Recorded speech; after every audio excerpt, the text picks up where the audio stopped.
utilities and facilities to remote order. May I request SB Putaran for the prayer? SB Kalapay for the prayer.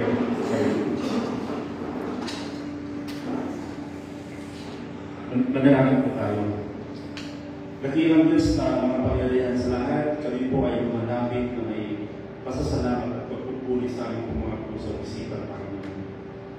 Maraming salamat po sa pagkakataon ito na hindi po na kami ginako upang pag-usapan po ang mga bagay-bagay na magbibigay ng kabutihan sa aming po mga Diyos.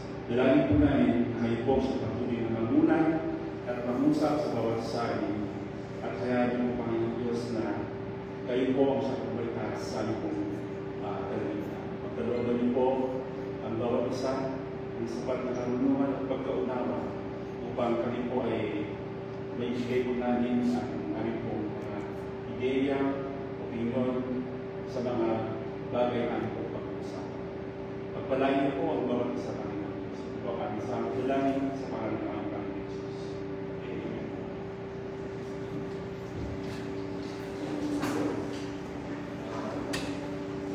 Honorable Putaran for the roll call.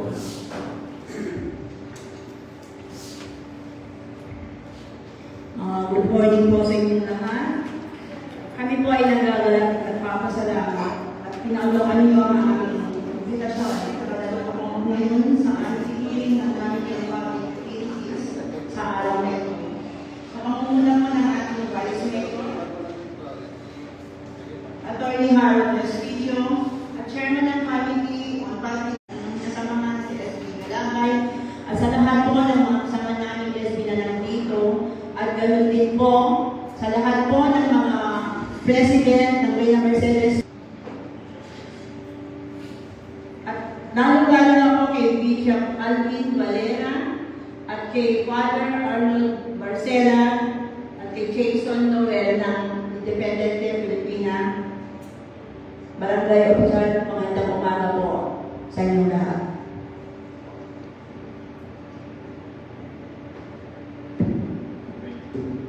Good morning po. Maraming salamat sa pagdalo ng ating committee hearing sa cemetery code ng ating bayan ng Reyna Mercedes. Magandang umaga po. Our cemeteries are sacred spaces that honor the memory of our departed loved ones, safeguard public health, and reflect our community's values and respect for tradition. Our cemeteries are more than just physical spaces. They are places of remembrance, respect, and heritage. It is our collective responsibility to ensure that they remain orderly, safe, environmentally sound, and managed in a way that upholds the dignity of every family in our community. So, ginagawa po natin ito from the cemetery code of our beloved town, Reyna Mercedes. So, maraming salamat po. Una po, gusto ko maraming po ang from the Iglesia Independente sa pagkalit ng ating public secretary, meron po silang portion na sa kanila yung area ngayon. So, may hear from the Iglesia Independente, our bishop, the Bishop of Alvin Valera. Good morning. Good morning, Honorable Chair, and the Vice Mayor of Reyna Mercedes, and the main committee. I represent the Iglesia Filipina Independent Center of the Diocese of Northern Isabela, hosting Reyna Mercedes hanggang doon po sa San Pablo. So, in line po doon sa query ng Committee on Public Utilities po, ay nung nakaraang taon kami po ay malangkas ng mga alituntunin na sasaklaw sa usapin po ng tarifa. At napag-alaman ko rin po sa mga pari ng Reyna Mercedes, ayon po sa kanilang kwento, ay nagkaluban po tayo ng lupa na siya pong tatayo na magiging cemetery po ng IFI. Pagamat sa ngayon po ay wala po akong dalang dokumento, pero maaaring may verify po natin ito sa Municipal Assessor's Office. Para yun po akin pong sinasabi ay magkaroon po ng direksyon po sa amin. At nung napag-alaman ko po yun, at ako po ay lumalangkas ng mga palisiya, hindi po dito. So, saklaw po ng mga palisiya ng diocese po ay centralized po ang amin po mga policy. Sa lahat po ng mga kinabibilangang cemetery po ng IFI ay iisa po ito. So, hindi po siya kay Mercedes lamang or hindi lamang po siya Santo Tomas or San Pablo or Delfino Albano. So, nasa ating pong kamay, yun pong taripa at yun pong mga palisiya na siya pong magsasabi na ang mga palisiya po ay hindi lamang po iisa. Ito po ay centralized policy and duly approved by the highest governing body of our diocese and our church. Ayun po ay, ako po ay nagpapasalamat sa inyo pong pag-imbita. At ako rin po ay nabigla sa inyo pong paanyaya, Ginoong Tagapangulo, kapagkat ang akin pong imbitasyon po ay tungkol po sa public utilities and facilities. So yun po yung akin pong invitation. At maganda rin po na makapag-usap sa committee na ito para malaman po once and for all yun pong usapin po ng kung sino po yung nagmamayari ng lupa na kinatitirikan po na cemetery po ng Iglesia Filipina Independencia. Salamat. Thank you, Bishop. Actually po, nagkaroon po ng letter para si Iglesia Filipina Independencia. Nagbigay na po ng sulat sa Sangguniang Bayan. Nilalaman po doon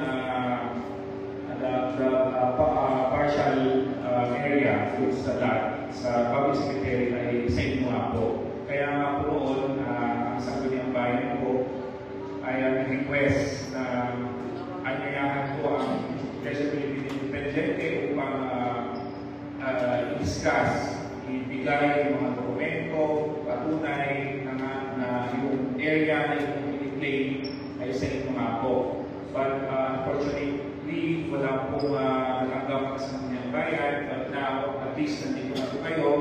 At para maliwanagan po, mabigyan mo ng linaw yung query po ninyo regarding po sa inyong lote. And naintindihan din po ang ating assessor's office sa pamumuno ni Engineer Gavilan upang magbigay po ng insights kung sa sinasabi nyo kung ilan po yung area saan banda po sa ating public cemetery. So may I request our assessor, Sir Gavilan po, para magbigay po ng kanyang insights po doon sa claim po ng Iglesia Filipina Independencia.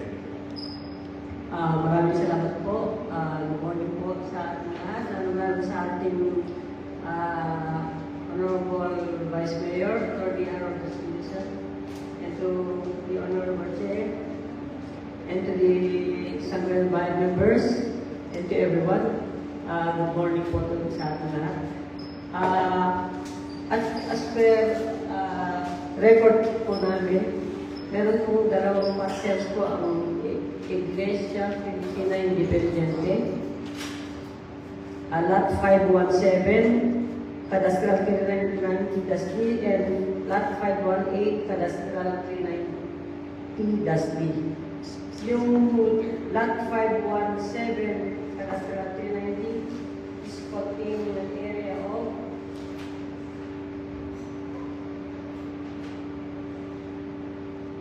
10,364 square meters, 10,364, located at Barangay Tanluan. Then the other one is located at Barangay Latino Grande, containing an area of 8,289 square meters po.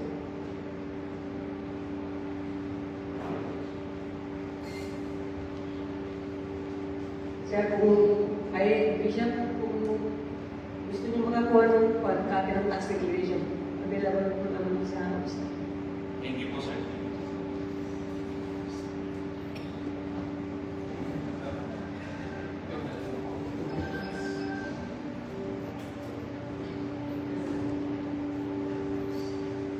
Thank you. May additional pa po. So, ang area ko is 10,064 sa area ko ng Talukan. 10,218 sa Milibar. Yung 517 po, ito po yung sa IFI. Actually, Chairman, IFI lahat po yung dalawang parsela. Pero,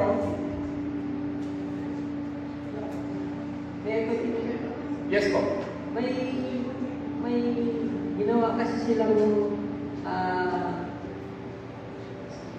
parang set subdivision plan requested by former parish priest of the Independent Iglesia Filipina Independent, segregating an area of 417 for the road access road po. Tapos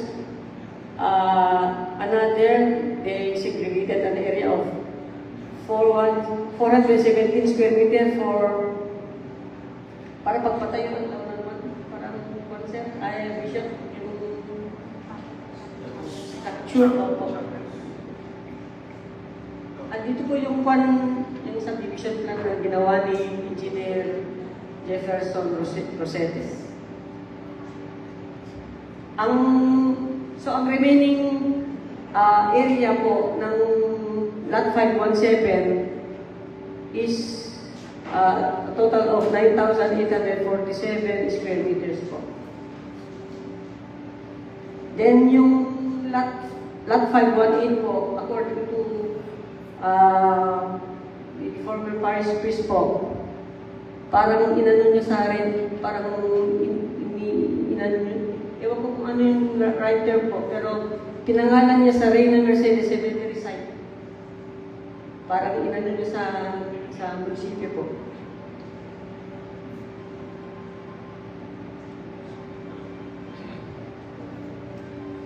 So yung sa 518 po, lot 518, it was, the term is donated. Parang donate po, or binigay. Yun. Parang binigay na SB. So parang 517 is for IFI, and 518 is for the LG po ng Reyna Mercedes. Parang ganun po. Okay. Yes po, Bishop. Yan pong municipal assessors attested na yan pong dalawang lots ay IFI property. Tama po ba? Sa record po. So how come that ibibigay sa amin at ibibigay namin ulit? Then, hindi donate sa amin, bakit mag-donate kami ulit? Hindi ko maintindihan na tayo. May SP Tony, you have 1 second. Thank you so much, Mr. Chair. Honorable Vice Mayor and Jefferson Scott. Bishop, good morning po. Assessor sa lahat. Una po sa lahat, gusto ko lang bigyan ng konting background ng ating committee hearing ng public utilities ngayon. Para separate po kasi yung issue natin with regards to the dispute ng ating boundaries sa cemetery with the Iglesia Filipina Independiente. And secondly is the crafting of a cemetery code or updating of the cemetery code which is outdated. Bishop, according po sa mga initial na pag-uusap with the IFI, Reyna Mercedes, tama po yun. Allegedly po nung una, akala po namin when i-declare the portion ng IFI sa public cemetery. And as it turns out, yung dalawang lote na yun are under the name of IFI. And I was also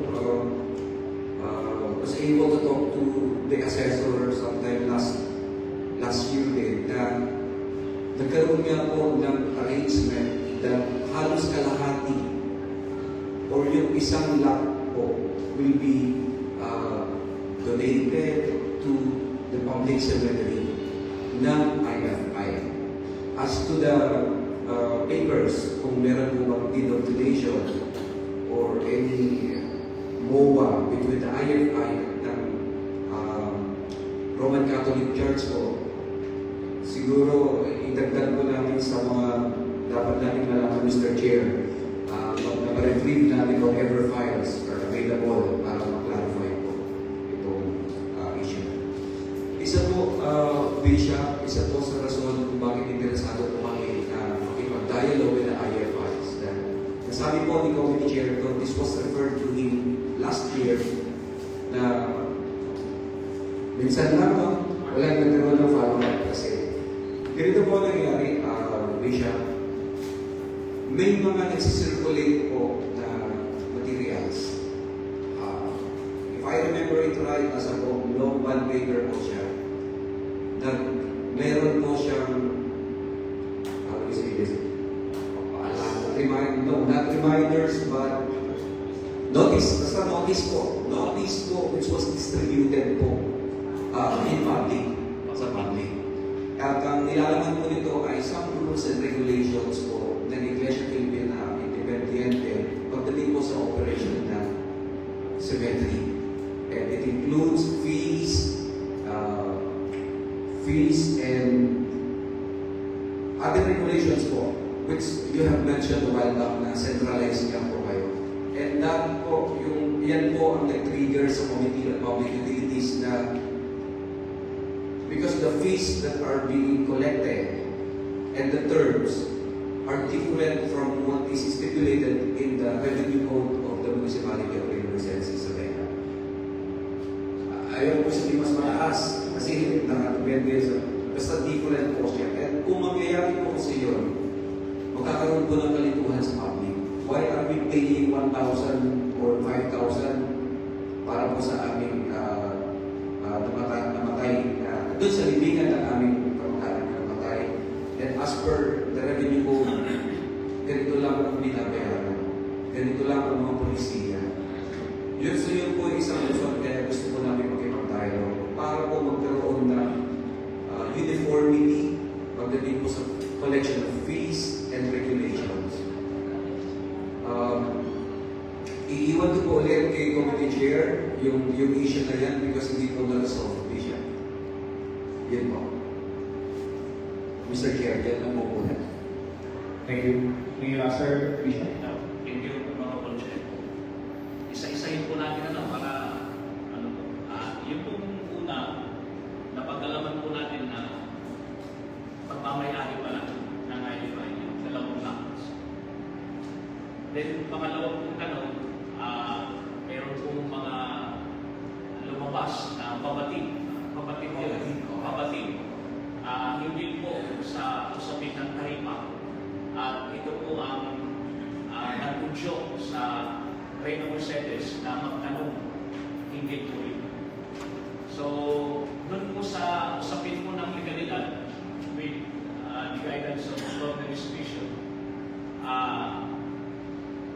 safe po siguro na sabihin ko na since that is our property, that is our sole property, so the crafting of policies regarding cemetery policy will depend on the highest governing body of the diocese, which is the Diocesan Council, which I am the chairman of the highest governing body. So, nagnagay tayo yung proseso ng mga. Pwede po bang maginawa? Yes, boss. Okay.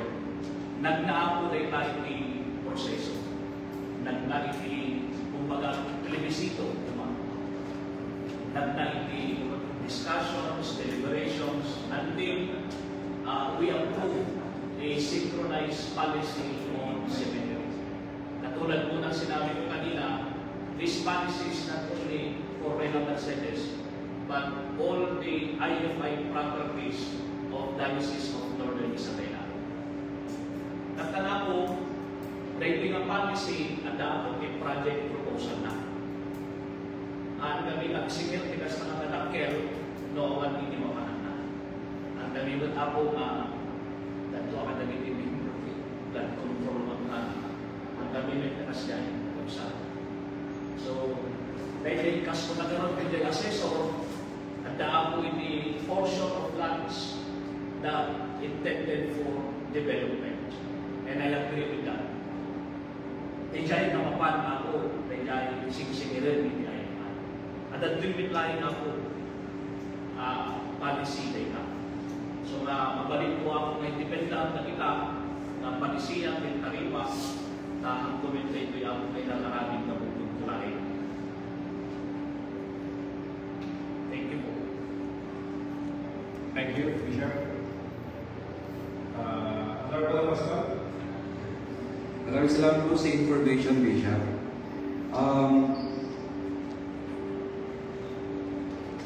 Aware po ang mga sa Good Environment Process is a separation po ng state and the church.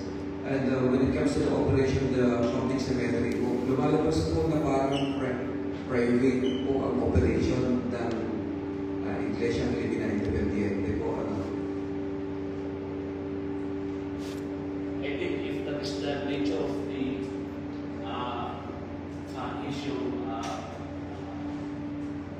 I think that is the nature of the case, and that is the nature of the issue, then I think if I am in consonance with what I am telling, siguro baka kailangan pa ng guidance sa akin para at least may strengthen ko pa yung aking claim kung ano dito. At ako po ay aware din sa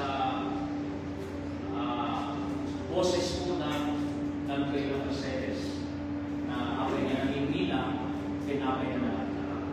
But if you will give me a opportunity to explain kung aking akas na itinatag na in-propose ako ng simbahan, lubalik siguro na maintindihan ng tunay. Inuan niya niya kayo pamahalan. Thank you. Thank you so much, Bishop. May I ask the committee po sa current status po ng operation and maintenance ng ating public cemetery? Since meron po subdivision of lots, does it cover yung ating operation and maintenance ng ating cemetery? Does it cover maintenance pati doon sa lot which is legally owned by the IFI? Or just the portion na nakapangalan sa Roman Catholic Church? Actually, nung SB, nung tinrate na ng IFI ng ilang area, not 507, baga yung under na ng LG is yung 518. So, doon na lahat, baga naghiwalay siya. So, doon na lang concentrate ang ating LGU. Dito sa area ng Labinang Grande. Kasi kung pupunta tayo doon, makita naman natin na nabakugan na yung area kung saan IFI ang may-ari, kung lahat tayo masaya. So, yung open doon, that is the public cemetery ng local government ng Grey Mercedes.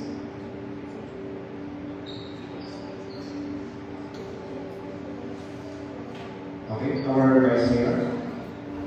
Alright, sino po yung point person natin ng operation ng cemeteries dito sa municipio, sirs?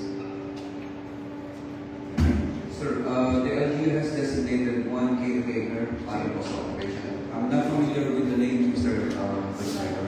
Pwede po bang bigyan tayo ng overview ng paano ba nag-operate yung cemetery dito? Paano tayo nagawayan? Ano yung arrangement? Ano yung usual arrangement kapag nag-aaral tayo ng public cemetery? As stipulated under the revenue code, may I refer this to the committee? May I request our Sangguniang Secretary?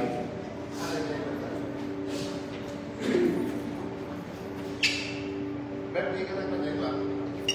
While waiting sa yung revenue natin, ang pinabayaran ko kasi ng aside sa pagpapalang certification,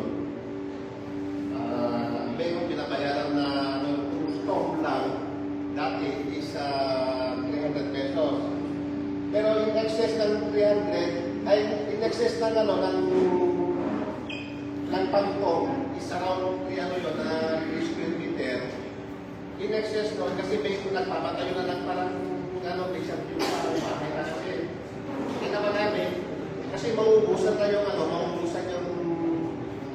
lobby na dahil yung mga mayayaman, inupo ka yung mga 10 by 10, mga 5 by 4, gano'n. So, meron siyang in excess ng per every 1 square meter, wala to 1,000 pesos. So, ibig sabihin nun, pagka 4 by 5 yung kinuha mong lote, i-guess mo yung 3 square meter, pagiging babayaran mo is 17,300. So, yun yung under sa revenue code ng Reyna Mercedes. Yun po. Alright. So, yung lupatin mo na ito ay kiniklaim ng IFI tama po ba, Bishop? Yung buong lupain ng sementeryo ngayon na nasa Dalukan. With due respect, Vice Mayor, it was said by the municipal association that it was donated by the IFI. So we're not claiming anything. Alright, so ano po yung status para sa inyo po? Anong status ng lupa na iyon? Sa inyo po ba o hindi? As far as the tax legislation is concerned, Mr. Vice Mayor, it is owned by the IFI. Alright. Yung buong sementeryo na public cemetery ngayon dun sa sentro kami na ito ang cemetery. Yun, dalawang lupa. Yung nandun, Mr. Assessor, tama. Alright. At yung dalawang lupa na yun ay nakapangalan sa IFI. At ibig sabihin nun, IFI yung may-ari, tama po? Yes, sir. At para sa IFI, okay po kayo doon. Yes, we very good. Yung LGU, hindi naman natin kiniklaim na ang LGU yung may-ari ng lupa ngayon. O kiniklaim natin? Not necessarily kiniklaim, Mr. Vice Mayor, pero nagkaroon lang po ng kalituan sa boundaries that time. Kasi nga po, according to the assessor at sa naunang dialogues with the IFI, is lumalabas po that half of that covered by the IFI or donated to the Roman Catholic Church, to the public cemetery. So, yeah. Meron po bang donation? Wala. That's why po, pinapa-park ko yung question na yun para alamin ng committee, alamin po natin if there are legal papers po na nagsasabing donated na po siya. Mukhang wala pong donation kasi hindi naman binasas yung transfer eh. So parang lumalabas po ngayon. Pero all these years, simula ng umpisa, nag-ooperate as public cemetery yung lugar. Yes, Mr. Mayor. Pero hindi pa na may-ari ng LGU yung lugar. Yes po. Although the LGU is fully aware that not all, the entire public cemetery is owned by the LGU. Aware din po ang LGU that there is a portion of that cemetery called belongs to the IFI. Pero ngayon malinaw na lahat ng lupa iyon ay IFI ang may-ari. 3 lots yun, Vice, no? 3 lots po yun. So, yung dalawang lots po are under the name of the IFI. And yung isang lot na may more or less 12,000 square meters area, nakapangalan sa Roman Catholic Church talaga. Alright. Yung nakapangalan sa Roman Catholic Church, nakapangalan sa isang Roman Catholic Church, yung dalawang nakapangalan sa IFI, bakit hindi nakapangalan sa LGU? Bakit natin ino-operate yung as public cemetery kung hindi naman pala nakapangalan sa LGU? Nagkamali mo tayo, hindi po ba? Alright. At nandito tayo ngayon para itama yung mga mali. Okay. Ano ang plano natin dyan? Yung IFI, mukhang gusto naman nilang i-maintain yung ownership ng dalawang pieces of land. Tama, sir? Yes, correct. And I assume yung Roman Catholic, wala rin siyang intention na i-donate yun. And merong mistake ngayon. Sa totoo lang, ang may kasalanan po yung LGU. Hindi natin may tatang yun, ha? Hindi natin may tatang yun. Kasi kapag mag-operate ka ng public cemetery, dapat sa iyo yung lupa. Kung nahihingin ka ng bahay to, sa iyo dapat yung lupa. O it looks like hindi pala sa LGU yung lupa. So nagkamali ang LGU all the while. So kailangan pa sa itong bagay na ito. O ano pa? Ano po ang IFI ngayon lumalabas parang gusto nilang i-operate as private cemetery na tama ba, sir? Yes, since I think since immemorial, Honorable Chair, we operated as a private because we claim that the land is Alright. donated by to the IFI. Ang sa akin lang naman po, kung saan po kami pwedeng makatulong, i-extend namin yung tulong. If yung kalahati ng 2 hektarya na yan ay pag-usapan ng LGU, then why not? Apay kami, kami kaya tumulong.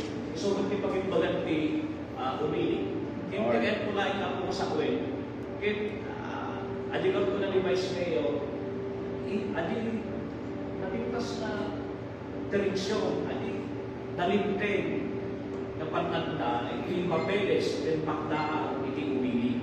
Tama ang man nagkakaroon niya na pintas, kinuha niya gusto. Okay, sige. Okay, gawa na tayo ng solusyon ngayon na. Gawa na tayo ng solusyon. Alright, may pick up po na solusyon from my end.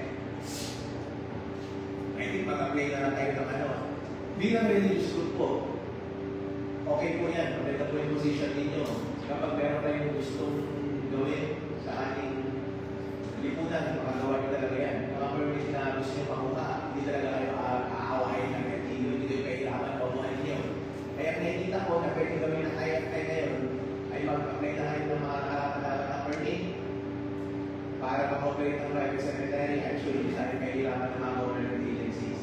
PIB pa natin ang mga religious groups.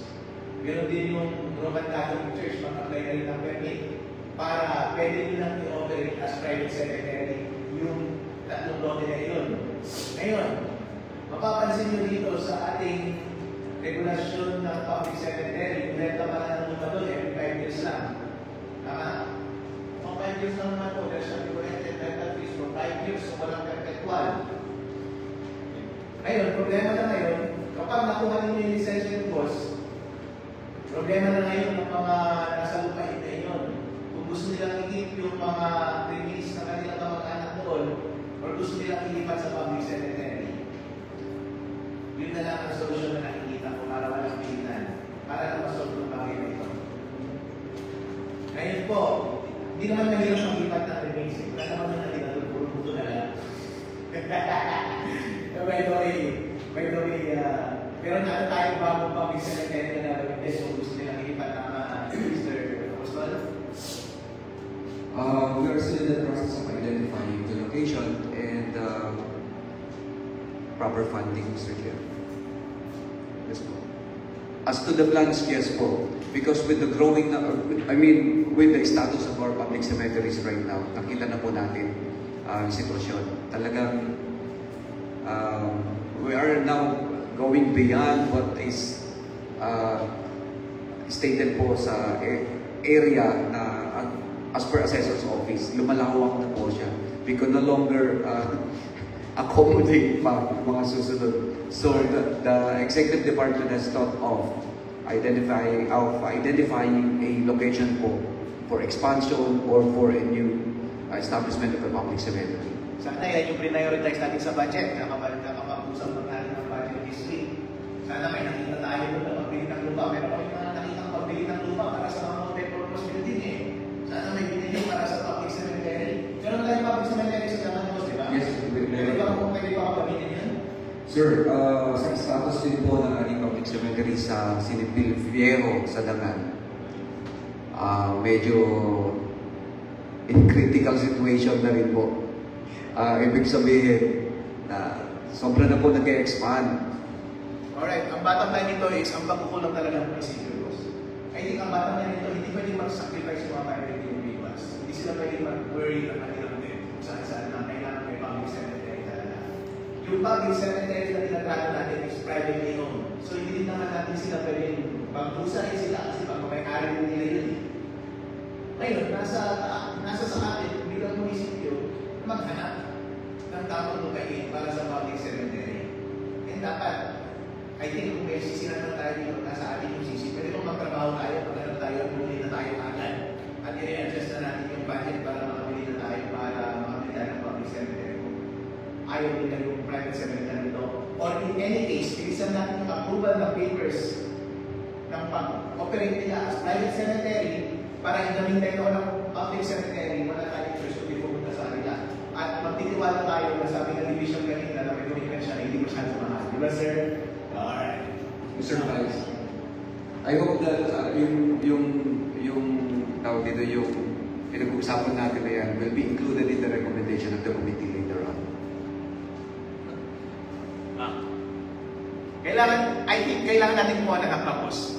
Dalawa lang ang nakikita ko hambang pwede natin gawin yan. I-expedite natin yung permit nila as private cemetery para sa mga susunod na mamamatay meron tayong palilibingan.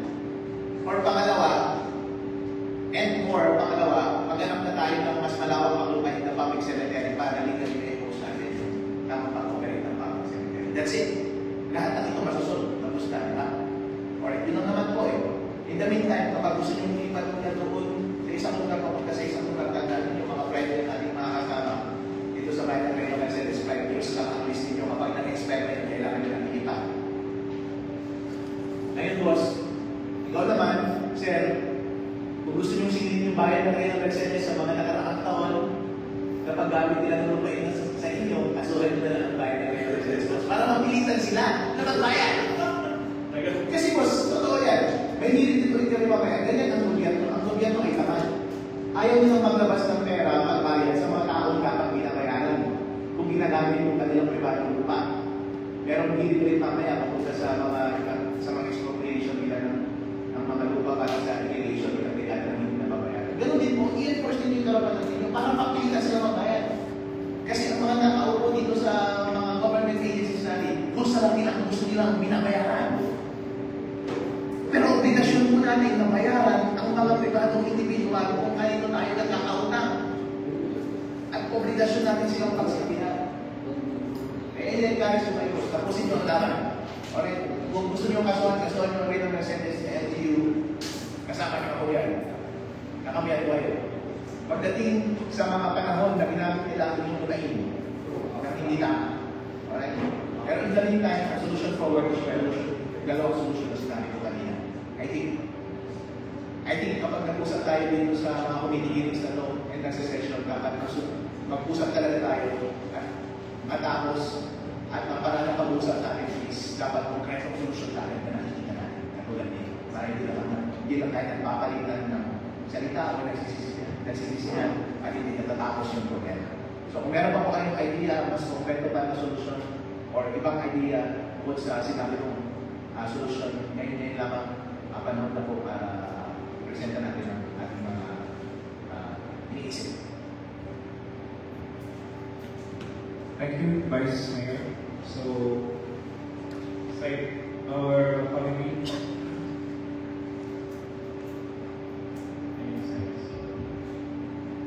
Actually, yung public cemetery talaga, sabi ng PSC Tony, sobrang wala na madaanan eh. Parang pag 4 weeks na, talagang sakto-sakto na. Medyo isa sa side na ngayon yung dulo. So it's time talaga na iayos natin yung lalong-lalo na ngayon yung si Viejo and yung dalawan. But politically na identify the whole lahat ng Laguna Grande, Talungan, they have to create a new public cemetery dito sa ating bayan ng Reno Mercedes. So anyone from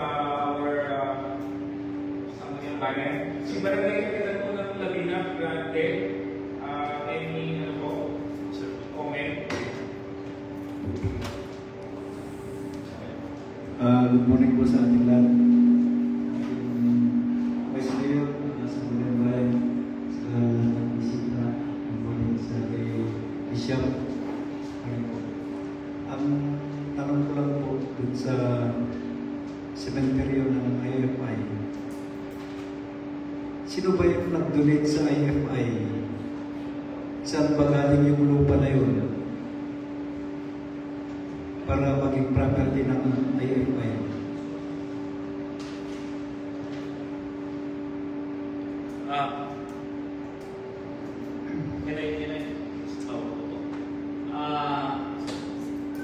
Ang lupa po, ayon po sa balik-balita na kasi ito. It was donated to the family of Crispio.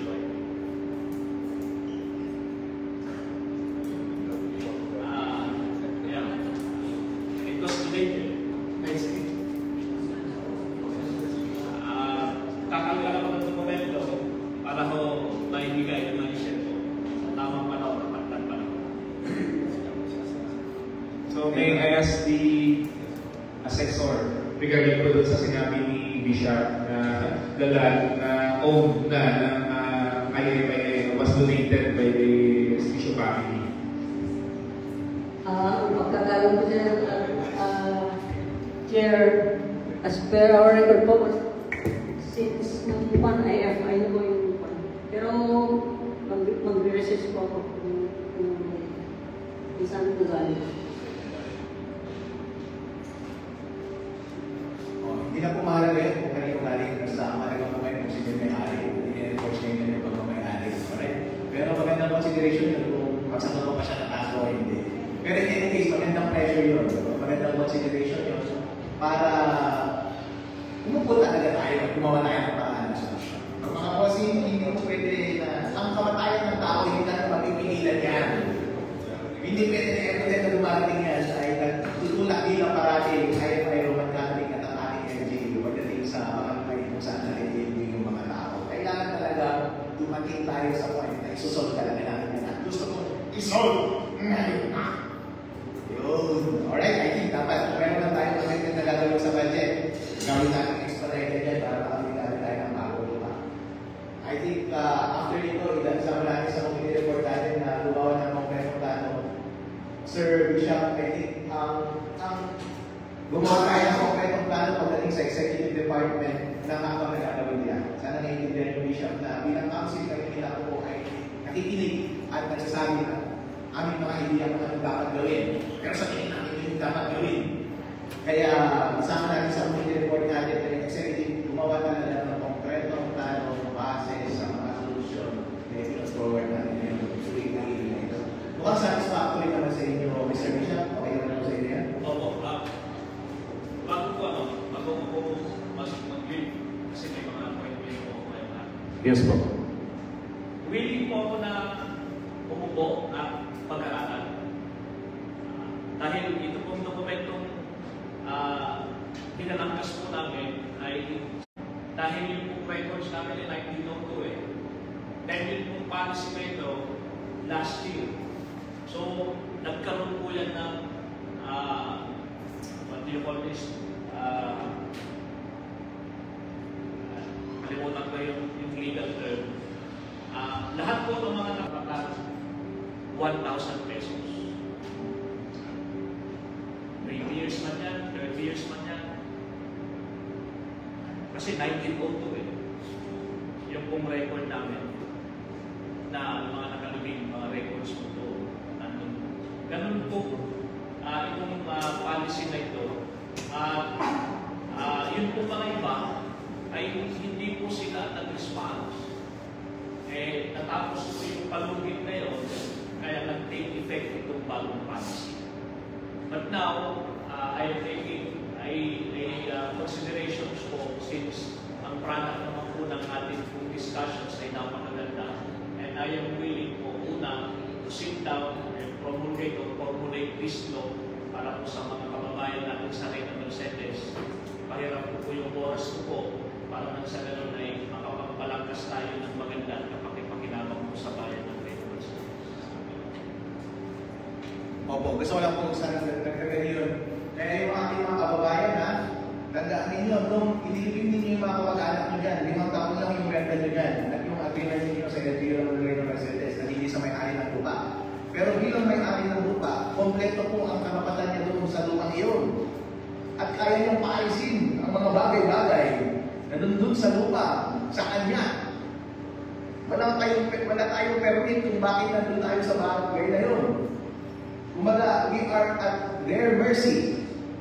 Kaya po kung anumang dialogue na pinapresent na nila sa atin, o anumang attempts of communication na ginagawa nila sa atin tungkol sa mga bagay natin na nandun sa kanilang lupain, itry po natin i-hit. Dahil ayon sa batas, pwede niyang gawin ang mga ibang bagay. Hindi ko na ma-imagine kasi baka siyempre relation ng mga kamag-anak natin. Kung baga malaki ang kanyang legal room, ang pwede niyang gawin sa mga bagay-bagay, na nakalagay sa kanyang lupain. Extra judicial man yan, labas man ng court process or sa loob ng court process.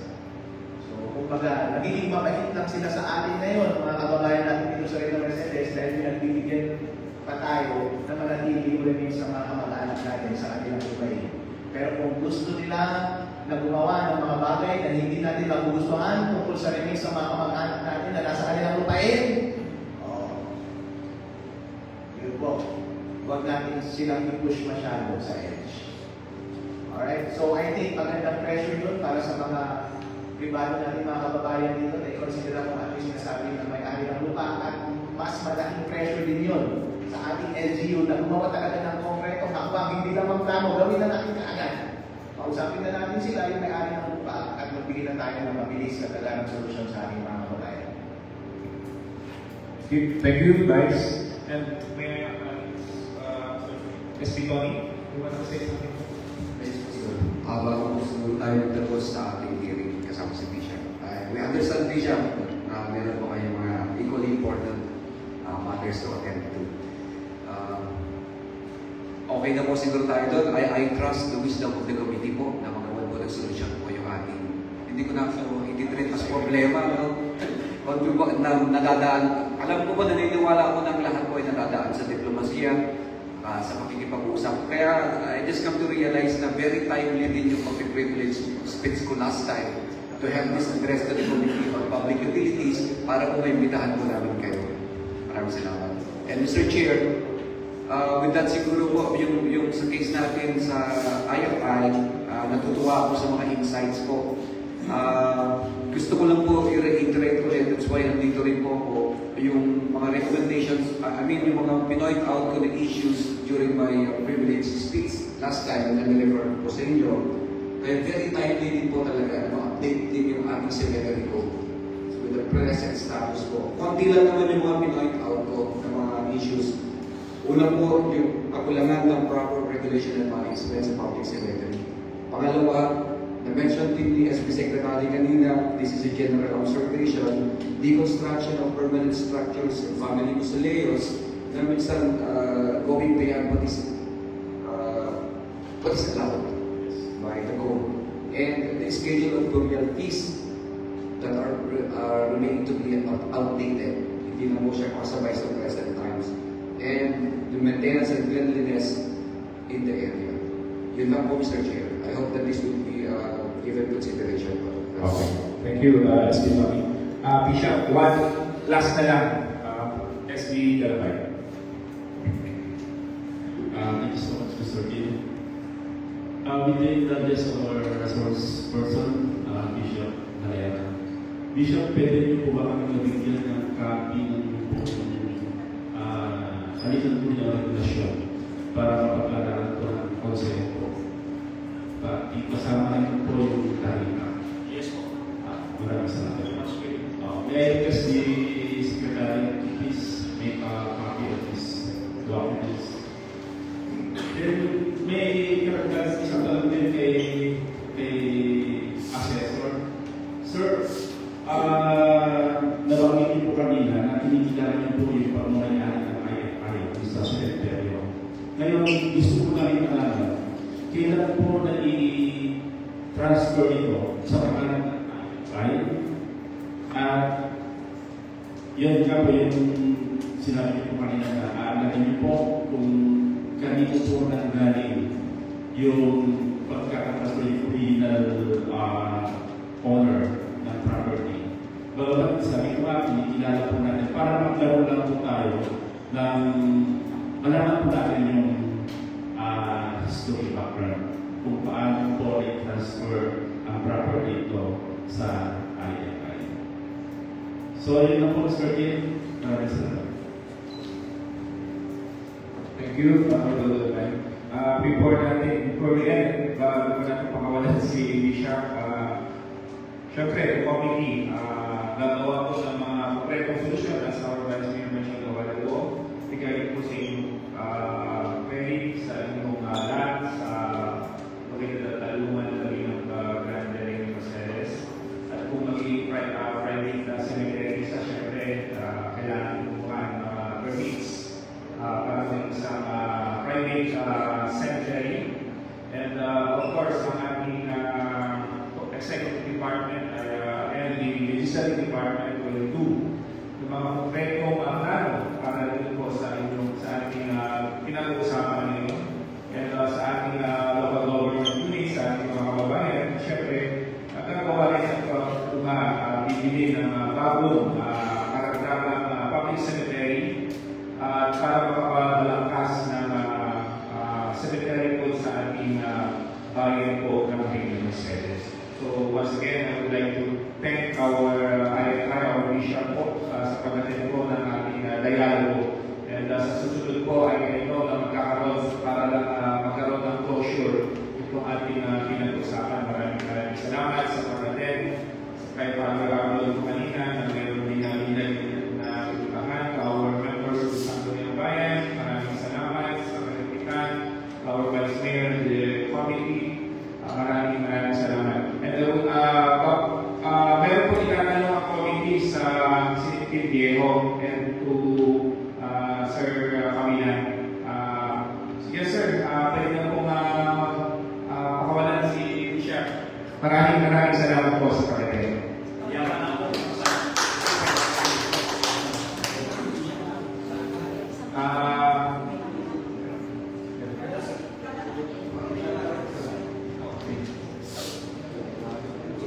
And before we end, nais namin itaro, baka po ang City Viejo ay sa rin owned by isang privado.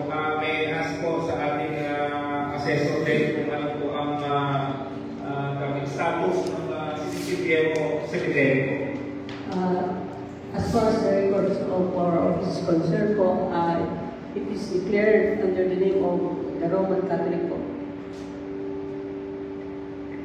So ibig sabihin pag Roman Catholic, it's Roman Catholic. Private? Religious. As private pa rin po. So not owned by the local government unit. Okay, Mercedes. Okay. So ano po status ngayon ng Henry?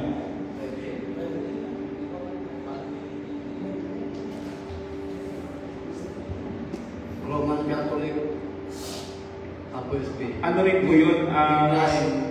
Wala po siyang title. Tax declaration lang po. At the title lang sa na Apostle.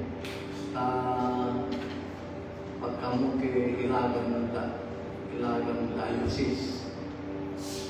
Mangkikin kita cemetery. So, thank you. So, kailangan talagang bumili ng lupa na ang local government unit, no? Tuloy ko man speak. Yes po.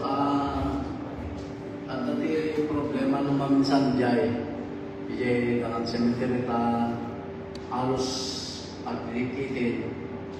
Pero dati dayuhan na itabon, umay na kanya. Basta tabon dyan, nakangko nga mo iti area na itang cemetery na presby. Kailangan malalaman po natin ngayon kasi nandyan si Assessor kung ilan po ang area ng City Viejo. Meron po ba kayong copy dyan, Sir Kawilan? Kasi baka sumobra na sa nasa private land na yung ibang binibibig doon. Hindi ko po kabisado, Your Honor, pero pagkakalam ko mga more or less 7 hectares po. 7 hectares na. 7 cap. So sa tingin mo, ilan na yung doon na occupied? Mga 1 hectare lang siguro. Dalawang pa. Pero pag 6 Pero hectares, marami nang nag-claim sa cemetery ng barangay Dangan. Kaya yun ang problema. Okay. So, nice. I think same solution din po. Kailangan talaga tayo ng ating munisipyo at ng mga mayari ng iba. Any case, nakakagay ng solution na mangyari. And yung mga sinabi, so tayo na solution na kailangan talaga may agreement na outage sa nila. May transfer, wala hindi pahirap na muna may explicit agreement between the owner